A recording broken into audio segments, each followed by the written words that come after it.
اے سب امتوں یہ سنو، اے جہان کے سب باشندوں کان لگاؤ، کیا ادنا کیا اعلیٰ، کیا امیر کیا فقیر، میرے منہ سے حکمت کی باتیں نکلیں گی اور میرے دل کا خیال پرخرد ہوگا۔ میں تمثیل کی طرف کان لگاؤں گا، میں اپنا معمہ ستار پر بیان کروں گا۔ میں مصیبت کے دنوں میں کیوں ڈروں جب میرا تعاقب کرنے والی بدی مجھے گھیرے ہو۔ جو اپنی دولت پر بھروسہ رکھتے اور اپنے مال کی کثرت پر فخر کرتے ہیں، ان میں سے کوئی کسی طرح اپنے بھائی کا فدیہ نہیں دے سکتا، نہ خدا کو اس کا معاوضہ دے سکتا ہے، کیونکہ ان کی جان کا فدیہ گراں بہا ہے، وہ ابد تک ادا نہ ہوگا، تاکہ وہ ابد تک جیتا رہے اور قبر کو نہ دیکھے، کیونکہ وہ دیکھتا ہے کہ دانش مند مر جاتے ہیں، بے وقوف و حیوان خصلت باہم ہلاک ہوتے ہیں اور اپنی دولت اوروں کے لیے چھوڑ جاتے ہیں۔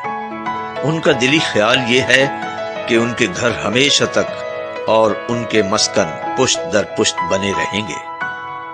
وہ اپنی زمین اپنے ہی نام سے نامزد کرتے ہیں، پر انسان عزت کی حالت میں قائم نہیں رہتا۔ وہ جانوروں کی مانند ہے جو فنا ہو جاتے ہیں، ان کا یہ طریق ان کی حماقت ہے، تو بھی ان کے بعد لوگ ان کی باتوں کو پسند کرتے ہیں۔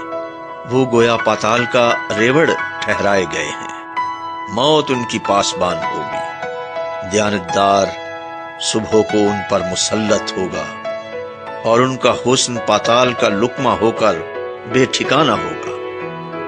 لیکن خدا میری جان کو پاتال کے اختیار سے چھڑا لے گا، کیونکہ وہی مجھے قبول کرے گا۔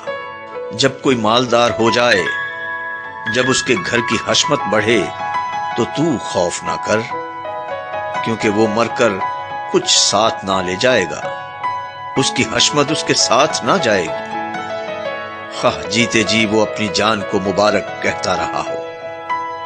اور جب تو اپنا بھلا کرتا ہے تو لوگ تیری تعریف کرتے ہیں، تو بھی وہ اپنے باپ دادا کی گروہ سے جا ملے گا، وہ روشنی کو ہرگز نہ دیکھیں گے۔